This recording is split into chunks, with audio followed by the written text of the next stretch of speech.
Hello and welcome to another video from TheSavageTrout on YouTube. And first of all, I'd just like to apologise for the gameplay in the background before I get into this video because it is horrendous. I jumped onto the game after not playing it for God knows how long, and well, it didn't go too well, especially with a load of randomers who were speaking a bit weirdly as well, as you'll see.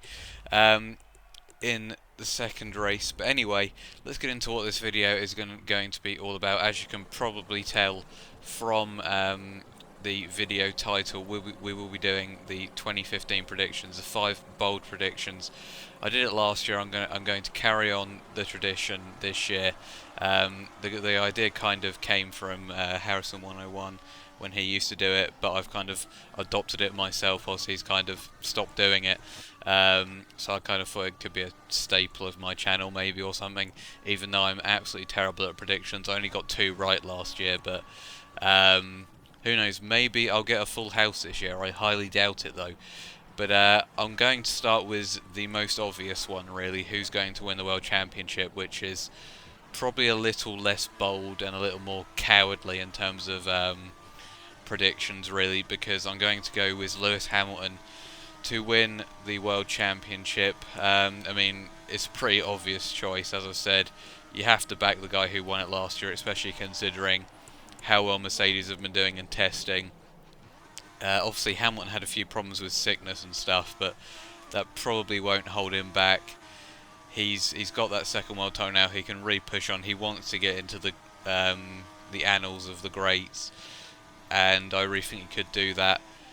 And he just really is the safe bet to go with, and I wouldn't be surprised if most people pick him to win the championship this year. And he could make it a very, very dull year if he gets his head screwed on right and doesn't have any drama with Scherzinger again after they broke up due to the marriage not going ahead, which I did find quite funny. But maybe Hamilton will do better without her. Maybe he'll do worse. We won't know.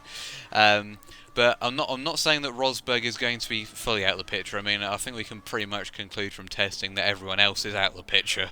But Nico Rosberg, I think this will be a tougher year to call, even though I'm basically saying Hamilton's going to win.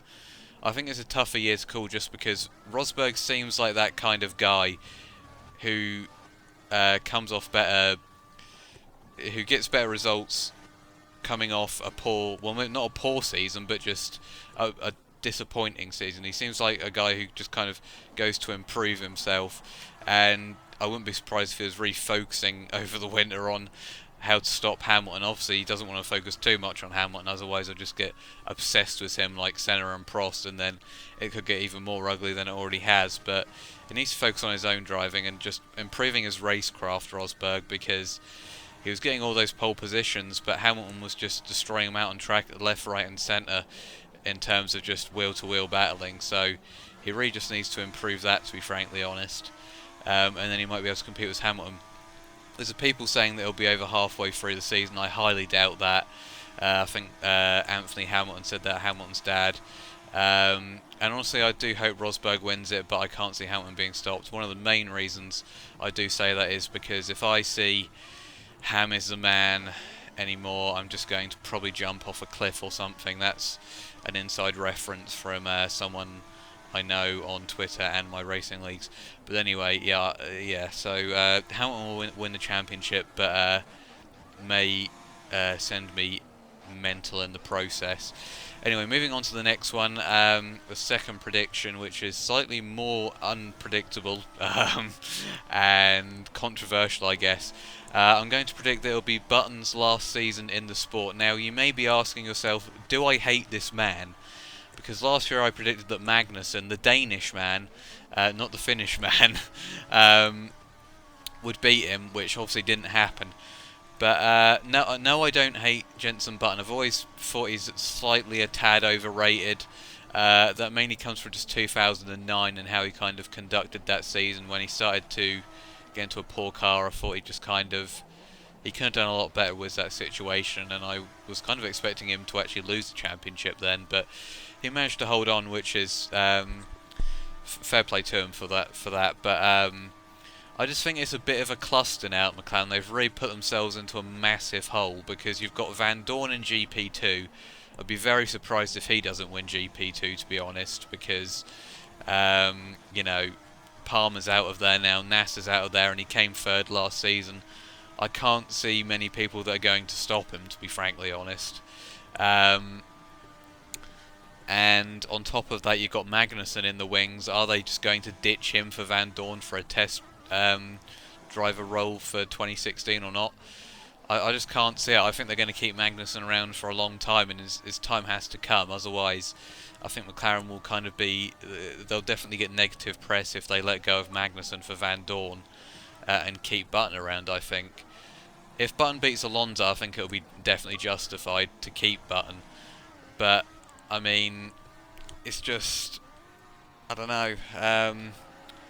Button needs to beat Alonso to keep his seat. I think Ron Dennis will probably want to bring in the new guns as well.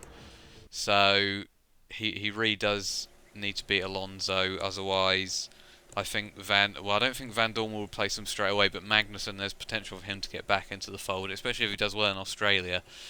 But I can't see Button beating Alonso, even with Alonso out of Australia, just because I think Alonso's is just a more well-rounded driver. So that's just my thoughts. But I hope Button will be in for longer, but I just think with Van Dorn, Magnussen, and potentially even other people knocking around like the Hulkenbergs of the world, could really kind of jeopardise Button's future, which is why I don't see why they kept him on, because it's a transitional year for McLaren. We all know that from the testing now, pretty much. So I don't see why they keep Button around when he's not going to be in that. Well, he could be in that era of when McLaren maybe starts to do better, but I'd rather have a youngster in there, to be honest. Anyway, moving on to the next one, my third question. I believe that Valtteri Bottas is going to win a race this year. I hope it happens. Slightly biased towards that because I do like my Finnish drivers, considering Raikkonen is my favourite driver. But I just think... obviously, Williams have looked pretty solid in testing. They look like the second quickest car in a kind of straight fight with Ferrari. But obviously, they have that extra engine power and that Mercedes engine, which is absolutely brutal in terms of the speed it creates.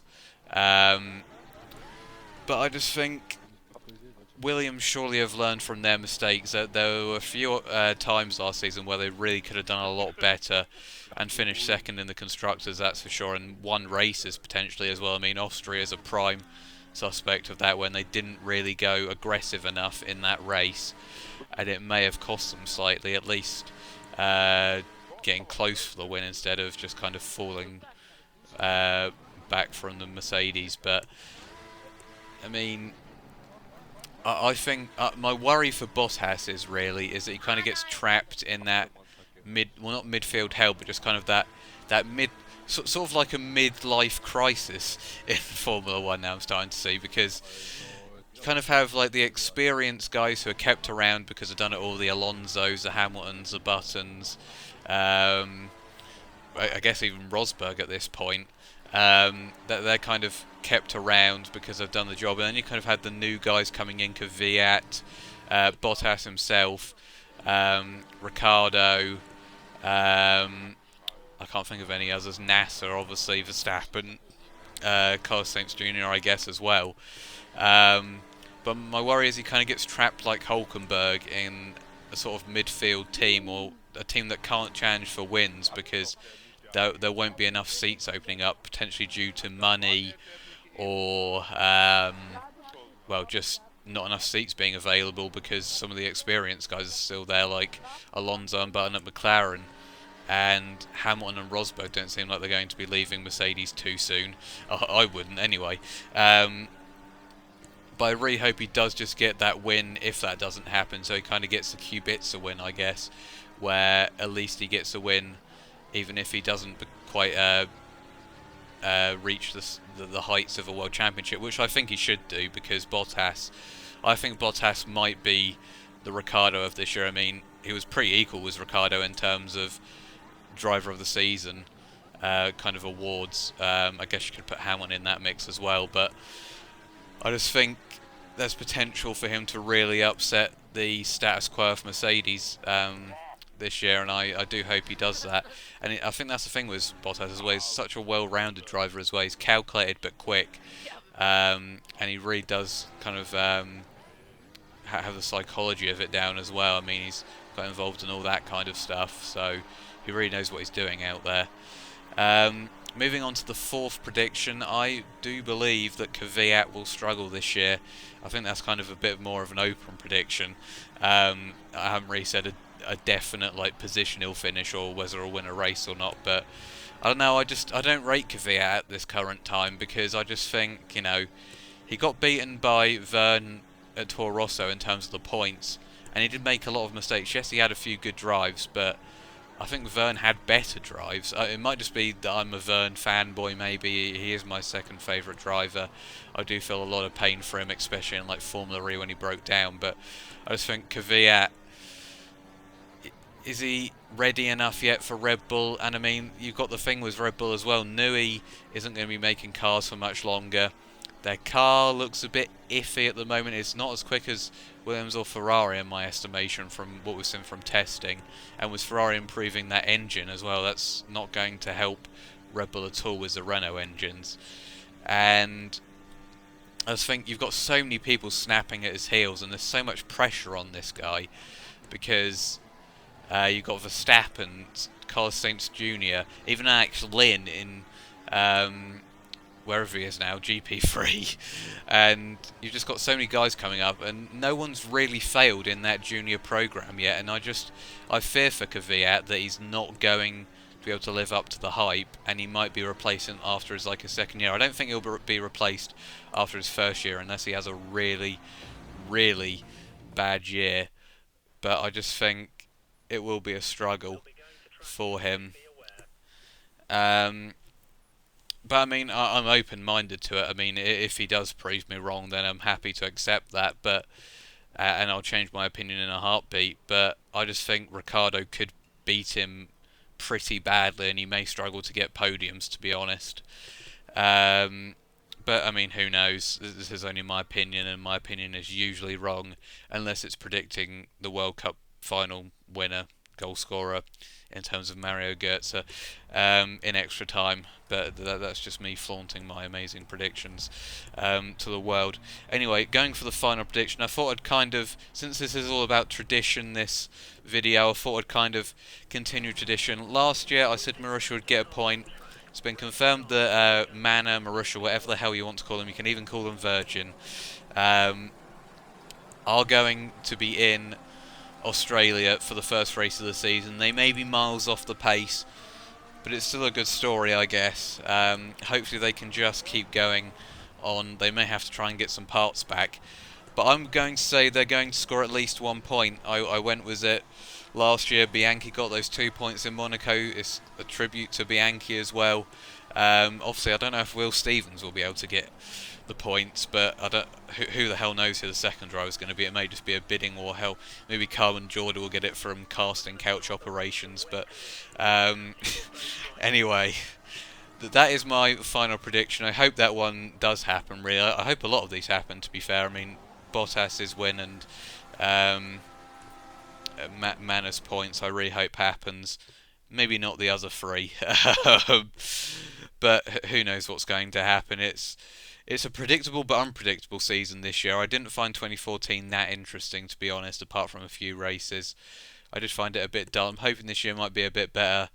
Not sure it will be, but I hope Rosberg wins the title, but it looks like Hamilton will do. That's going to be the main story. But anyway, I've dribbled on for too long. Those are my predictions. So, thank you for watching, and until next time, goodbye.